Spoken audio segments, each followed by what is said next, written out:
السلام علیکم۔ آج کے اس لیکچر میں ہم تدوین پڑھیں گے۔ تدوین کیا ہے اور ان کے مختلف مراحل کون کون سے ہیں، تو تفصیلاً آج ہم اس پر بات کریں گے۔ اگر آپ میرے دوسرے لیکچر دیکھنا چاہتے ہیں تو پلے لسٹ میں جائے، وہاں پر موجود ہے۔ تدوین عربی زبان کا لفظ ہے اور اس کے معنی تالیف کرنا، جمع کرنا اور ترتیب دینا کے ہیں۔ یہ تو لغوی معنی تھا۔ اب ہم آتے ہیں تدوین کی اصطلاحی تعریف کی جانب کہ تدوین اصل میں کیا ہے۔ آسان الفاظ میں نے یہاں پر لکھے ہیں، انشاءاللہ آپ لوگ سمجھ جائیں گے۔ پھر بھی میں اس کی وضاحت کروں گا تاکہ کوئی بھی سوال آپ کے ذہن میں نہ رہے۔ تدوین سے مراد کسی خاص متن کی بازیافت اور اس کی ترتیب ہے، یعنی کوئی متن پہلے موجود تھا۔ یہاں متن سے مراد ایک کتاب بھی ہو سکتی ہے، ٹھیک ہے؟ تو کوئی متن پہلے موجود تھا، پھر وہ گم ہو گیا۔ اب اس متن کو گمنامیوں سے نکال کر سامنے لانا اور مصنف کے متن سے قریب ترین رہ کر متن کی نوک پلک سنوارنا تدوین کہلاتا ہے۔ جیسے مولوی عبدالحق نے سبرس کو دریافت کیا اور پھر اسے مرتب کیا۔ اچھا، یہ تعریف ہے تدوین کی، یعنی اس کا مطلب یہ ہے کہ بہت سے ایڈیشنز ایک کتاب کے شائع ہو گئے۔ میں آسان الفاظ میں آپ لوگوں کو سمجھانا چاہتا ہوں۔ تدوین کا مطلب یہ ہے کہ ایک کتاب شائع ہوئی، اس کے بعد پھر اس کا اگلا ایڈیشن شائع ہوا، پھر شائع ہوا، تقریباً اس طرح 6-7 مرتبہ 10-12 مرتبہ ایک کتاب شائع ہوئی، ٹھیک ہے؟ لیکن جب ان کتابوں کو پڑھا گیا، ایک ہی کتاب ہے، بار بار شائع ہو چکی ہے۔ اب جب ہم نے ان کتابوں کو پڑھا تو پہلے ایڈیشن میں جو کچھ تھا تو دوسرے ایڈیشنوں میں نہیں تھا، یا پہلے ایڈیشن میں جو کچھ نہیں تھا وہ دوسرے ایڈیشنوں میں تھا، مطلب اس میں فرق تھا۔ پہلا جو نسخہ تھا، پہلا جو ایڈیشن تھا، اس میں ایسی باتیں نہیں تھی جو کہ بعد کے ایڈیشنوں میں ہے، یا پہلے ایڈیشنوں میں ایسی باتیں تھی جو کہ بعد کے ایڈیشنوں میں نہیں ہے۔ بعد کے نسخے جو شائع ہوئے ہیں اس کتاب کے، اس میں نہیں ہے۔ تو اب ان تمام نسخوں کو جمع کرنا اور ان میں سے جو اصل نسخہ اب کون سا ہے۔ پرانے زمانے میں دیکھیں، مثال کے طور پر غالب کی جو کتاب ہے، دیوان غالب، غزلوں کا جو مجموعہ ہے، وہ کتنی بار شائع ہوئی ہے؟ بہت زیادہ۔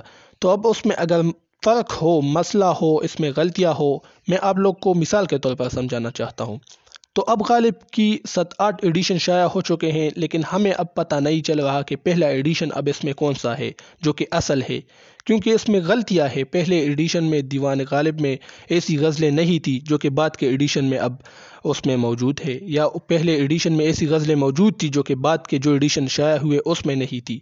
تو اب آپ دیکھیں گے کہ پہلا ایڈیشن کون سا ہے، تو اس کو سامنے لانا، ٹھیک ہے؟ یہ کیا ہے؟ یہ تدوین ہے، گمنامیوں سے نکال لینا کہ یہ اصل نسخہ یہ ہے، اصل ایڈیشن یہ ہے۔ تو ان تمام باتوں کا مطلب یہی تھا۔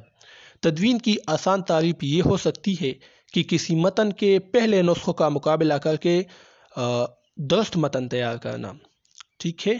تدوین کی آسان تعریف یہ ہو سکتی ہے کہ کسی متن کے مختلف نسخوں کا مقابلہ کر کے درست متن تیار کرنا۔ بالکل جو میں نے آپ لوگ کو سمجھایا وہی مطلب ہے، لیکن صرف الفاظ مختلف ہے کہ ایک ہی متن ہے، ایک ہی کتاب ہے، دیوان غالب ہے یا اور کوئی کتاب ہے، اس کے مختلف نسخے شائع ہو چکے ہیں۔ اب ان میں سے اصل نسخہ کون سا ہے، کیونکہ یہ تو صدیاں گزر گئی نا، تو اس میں سے اب اصل نسخہ کون سا ہے، اس اصل نسخے کو دریافت کرنا، یہ کیا ہے؟ تدوین۔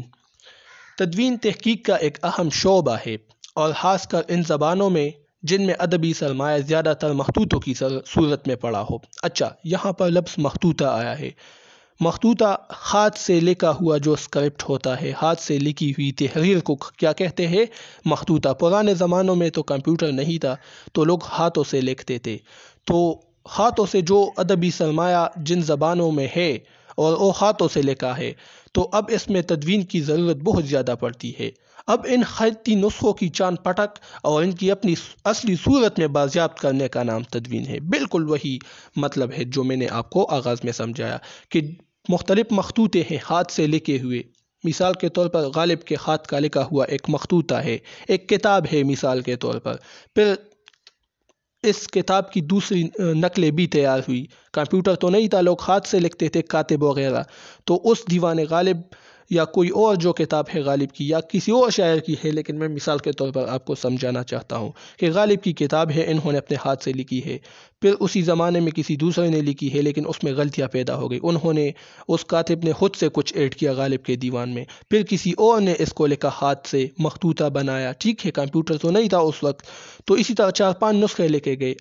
اب ان میں سے اصل کون سا ہے، غالب کا کے ہاتھ کا لکھا ہوا کون سا ہے؟ کیونکہ وہ تو اصل ہے، باقی میں فرق ہے. ٹھیک ہے، ٹیکسٹ تحریر وغیرہ میں فرق ہے، متن میں. تو اس اصل غالب کے نسخے کو سامنے لانا ہی کیا ہے؟ یہ تدوین ہے. ٹھیک ہے، مخطوطوں کی یہاں پر بات ہوئی تو مخطوطے کے لیے میں نے آپ کو سمجھایا. اچھا، تدوین کی ایک آسان تعریف یہ بھی ہے کہ کسی متن کو منشاء مصنف کے مطابق بازیافت کرنے کا نام تدوین ہے. بالکل وہی بات ہے. ٹھیک ہے کہ منشاء مصنف کے مطابق، یعنی مصنف کی مرضی کے مطابق متن کو دریافت کرنا، یعنی کس طرح مصنف چاہتا تھے، کس طرح انہوں نے لکھا تھا کتاب، بالکل وہ کتاب سامنے لانا. یہ کیا ہے؟ یہ تدوین ہے. اچھا، امید ہے آپ لوگ تدوین سمجھ چکے ہوں گے. اب تدوین کے مراحل پڑھتے ہیں. تدوین کے اہم مراحل، ان میں پہلے نمبر پر ہے انتخاب متن. پہلے ہم متن کا انتخاب کرتے ہیں. ٹھیک ہے، کسی متن کی تدوین کے لیے سب سے پہلے متن کا انتخاب لازمی ہوتا ہے کہ ایسا متن منتخب کیا جائے جس کی تدوین سے علمی دنیا کو زیادہ سے زیادہ فائدہ ہو. اچھا، پہلے ہم متن کا انتخاب کرتے ہیں یا کسی کتاب کا انتخاب کرتے ہیں. تو ایسی کتاب کا انتخاب کرنا چاہیے، ایسی متن کا انتخاب کرنا چاہیے جس کا کچھ نہ کچھ فائدہ تو مستقبل میں ہونا. مثال کے طور پر غالب کی اگر کوئی اب تک نامعلوم کتاب دریافت ہو اور اس کی تدوین کی جائے تو اس سے غالب فہمی میں بہت مدد ملے گا. اچھا، اگر غالب کی کوئی نامعلوم کتاب ہے جو کہ اب تک دریافت نہیں ہوئی ہے، آپ اس کو دریافت کرتے ہیں تو پھر ٹھیک ہے، کیونکہ اس کتاب کے دریافت سے جو غالب نے لکھی ہے یہ کتاب، تو غالب فہمی کو یعنی غالب کو سمجھنے میں بہت زیادہ مدد ملے گی. ٹھیک ہے، تو اسی طرح فائدہ ہوا کہ نہیں. کسی ایسے متن کا انتخاب ہرگز نہ کیا جائے جس کا کوئی فائدہ اور مستقبل میں اہمیت نہ ہو. یعنی کسی ایسے متن کو نہیں لینا چاہیے جس کی کوئی اہمیت نہ ہو مستقبل میں، جس کی ضرورت نہ ہو، جس کا فائدہ نہ ہو. ٹھیک ہے، آپ اس کو کیونکہ یہ وقت کا ضیاع ہے، صلاحیتوں کا ضیاع ہے. ٹھیک ہے، اگلا ہے، یہ تو پہلا سٹیپ تھا، آپ نے متن منتخب کیا. پھر یہ سٹیپ ہے نسخوں کی جمع آوری. نسخے یا ایڈیشن جتنے بھی شائع ہوئے ہیں اس کو جمع کرنا. اگر مخطوطہ ہے، ہاتھ سے لکھا ہوا ہے، اس کے بہت سے نسخے ہیں، ٹھیک ہے، دوسرے کاتبوں نے ہاتھ سے لکھا ہے، تو اس کو جمع کرنا. اگر کوئی کتاب ہے تو پھر اس کے ایڈیشنوں کو جمع کرنا، اگر اس کے ایڈیشن شائع ہو چکے ہیں تو نسخوں کی جمع آوری اگلا سٹیپ ہے. متن منتخب کرنے کے بعد اب اس کتاب کے تمام موجود نسخوں کا سراغ لگانا ہوتا ہے. یعنی آپ لوگوں نے متن سلیکٹ کیا، اب یہ متن بہت جگہ، یہی ایک کتاب ہے، یہی ایک متن ہے. ٹھیک ہے، اس کے دوسرے جو نسخے ہیں اس کو جمع کرنا. یہ کیا ہے؟ نسخوں کی جمع آوری ہے. ایک کتاب ہے اور اس کے جتنے تمام باقی نسخے ہیں اس کو بھی جمع کرنا، چاہے اس میں غلطی ہو یا غلطی نہ ہو لیکن جمع کرنا. ٹھیک ہے، اس مقصد کے لیے لائبریریز اور اس شعبے کے ماہرین سے مشورہ مفید ہوتا ہے. لائبریری سے یا دوسرے ماہرین سے آپ مشورہ کر سکتے ہیں اور یہ نسخے جہاں جہاں پر بھی ہو آپ اس کو اکٹھا کر سکتے ہیں. مشرقی ممالک پر مغربی اقوام یعنی انگریزوں نے 3 صدیوں تک حکومت کی اور اس دوران ایشیا کی لاکھوں کتب مغرب بھیج دی گئی. یہ کتب اب وہاں کی لائبریریوں اور عجائب گھروں میں اب بھی موجود ہیں. لہٰذا انٹرنیٹ کی مدد سے ان کتب تک رسائی حاصل کی جا سکتی ہے. یعنی آپ مختلف نسخے جمع کر رہے ہیں تو بہت سے ایسے نسخے ہیں جو کہ یہاں یورپی اقوام، انگریزوں نے ہندوستان پر حکومت کی ہے تو وہ بہت سی کتابوں کو یہاں سے لے کر وہاں پہنچا چکے ہیں یورپی لائبریریوں میں. تو وہاں پر وہ مخطوطے، وہ جو اس نسخے ہیں باقی وہ وہاں پر موجود ہے، تو انٹرنیٹ کے ذریعے آپ اس تک رسائی حاصل کر سکتے ہیں. اگلا سٹیپ ہے جیلی نسخوں کا تعین. یہ 2 سٹیپ ہو گئے. تیسرا سٹیپ ہوا جیلی نسخے کا تعین. جیلی نسخوں کی شناخت ہے، یعنی آپ نسخے 7-8 نسخے آپ نے جمع کیے، اب ان میں جیلی کون سے ہیں جن میں لوگوں نے خود سے باتیں کی ہے، تحریف کی ہے. ٹھیک ہے، تو کسی متن یا کتاب کے نسخے جمع کرنے کے بعد اگلا مرحلہ جیلی نسخوں کا تعین ہے، شناخت ہے. اس کے لیے تمام دستیاب نسخوں کا مطالعہ کیا جاتا ہے، یعنی جتنے نسخے آپ نے جمع کیے مختلف جگہ سے اس کا غور سے مطالعہ کرنا۔ تمام جیلی نسخوں کا تعین اندرونی اور بیرونی شہادتوں کی مدد سے کیا جاتا ہے۔ مثلا اگر کتاب جس روشنائی سے لکھی گئی ہے وہ 20ویں صدی کی ہے اور کتاب کے بارے میں دعویٰ ہو کہ یہ 16ویں صدی کی کتاب ہے تو بیرونی شہادت کی مدد سے جلد سازی پکڑی گئی، یعنی کسی نے 20ویں صدی کی کتاب کے بارے میں لکھا ہے کہ یہ 16ویں صدی کا ہے، لیکن وہ جس انک سے لکھا گیا ہے، سیاہی سے، جس کو ہم سیاہی کہتے ہیں، روشنائی، تو 16ویں صدی کی ہے وہ سیاہی، اور کسی مصنف نے یا کسی اور نے دعویٰ کیا ہے کہ یہ تو 20 صدی کی ہے، لیکن اس سیاہی سے پتہ چلا کہ یہ تو نہیں، یہ تو 16ویں صدی کی ہے، لہٰذا جلد سازی پکڑی گئی۔ تو یہ کیا ہے؟ یہ بیرونی شہادت ہے۔ اچھا، اسی طرح کسی کتاب کے بارے میں یہ دعویٰ ہو کہ یہ کتاب میر تقی میر کی لکھی ہوئی ہے اور اس میں علامہ اقبال کا ذکر ہو، تو اندرونی شہادت سے معلوم ہوا کہ کتاب جیلی ہے، کیونکہ میر تقی میر 18ویں صدی کے شاعر ہے اور علامہ اقبال یہاں پر 20ویں صدی کے شاعر ہیں، تو میر تقی میر نے اپنی کتاب میں کس طرح علامہ اقبال کا ذکر کیا؟ اقبال تو بعد میں پیدا ہوئے ہیں۔ تو یہ کیا ہوا؟ یہ کتاب کے اندر سے پتہ چلا، تو اسی وجہ سے اس کو اندرونی شہادت کہتے ہیں، اور یہ جو مخطوطہ ہے یا جو ایڈیشن جو بھی شائع ہوا ہے یہ جیلی ہے، اس سے پتہ چل گیا۔ ٹھیک ہے، اگلا ہے، جب یہ تیسرا سٹیپ بھی ہوا، پھر ہے زمانی ترتیب اور بنیادی نسخے کا تعین۔ اب جیلی نسخے آپ نے ختم کیے، باقی جو اصلی نسخے رہ گئے 4-5 رہ گئے، اب اس کو کیا ہے؟ زمانی ترتیب دینی ہے۔ ٹھیک ہے، تو جیلی نسخوں کو حذف کرنے کے بعد جو اصل نسخے رہ جاتے ہیں ان کو زمانی ترتیب دی جاتی ہے، یعنی ان اصل نسخوں میں پرانا کون سا ہے اور سب سے نیا کون سا ہے، یعنی پہلا جو 1800 میں شائع ہوا ہے اس کو دینا، پھر ترتیب کے ساتھ 1820 میں جو شائع ہوا ہے، پھر 1830 میں جو شائع ہوا ہے وہ، اور 1840 میں، تو اس طرح ترتیب کے ساتھ اس کو دیکھیں گے، تو اس کو زمانی ترتیب کہتے ہیں۔ زمانہ کسے کہتے ہیں؟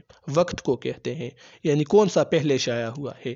ٹھیک ہے، زمانی ترتیب اس لیے دی جاتی ہے کہ تدوین میں سب سے قابل اعتبار نسخہ وہ ہوتا ہے جو مصنف کے اپنے ہاتھ کا لکھا ہو۔ بالکل، اس میں تو کوئی شک نہیں، اگر مصنف کے ہاتھ کا نسخہ موجود نہیں تو پھر مصنف کی زندگی میں موجود مصنف کے دوست یا شاگرد کے ہاتھ کا لکھا ہوا نسخہ اصل ہوتا ہے، کیونکہ یہ نسخہ مصنف کی نظر سے ضرور گزرا ہوگا۔ اس کا مطلب یہ ہے ان الفاظ کا کہ آپ نے بہت سے جو نسخے ہیں اصلی، اس کو ترتیب دیا زمانی ترتیب، تو ان میں سے آپ کو پتہ لگے گا کہ اصل وہ ہے جو کہ مصنف کے ہاتھ کا لکھا ہوا ہے، اور اس میں تو کوئی شک نہیں، مصنف نے لکھا ہے بس وہی اصل ہے، آپ نے پتہ لگا لیا۔ اگر مصنف کے ہاتھ کا لکھا ہوا نسخہ آپ کے پاس موجود نہیں، آپ کو نہیں مل رہا، تو اس کے دوست یا شاگرد نے جو لکھا ہے پھر وہ اصل نسخہ ہوگا، کیونکہ جو دوست اور شاگرد یہ لکھ رہے تھے اس وقت شاعر یا ادیب موجود تھے، تو یہ ضرور یہ نسخہ جو ہے یہ اس ادیب یا اس غالب یا شاعر غالب کے نظر سے ضرور گزرا ہوگا، مثال کے طور پر۔ ٹھیک ہے، تو وہ اصل نسخہ ہو سکتا ہے۔ اگر وہ بھی نہیں ہے تو جو پہلا ایڈیشن شائع ہوا ہے، پہلا جو شائع ہوا ہے، تو وہ کیا ہوگا؟ وہ اصل نسخہ ہوگا، بنیادی نسخہ وہ ہو گیا۔ تو اسی طرح بنیادی نسخے کا تعین یعنی شناخت ہو گیا، پتہ چل گیا۔ اب یہ سٹیپ ہو گئے، تو پھر کیا ہے؟ تدوین ہے، بس وہی 4 اہم سٹیپ تھے۔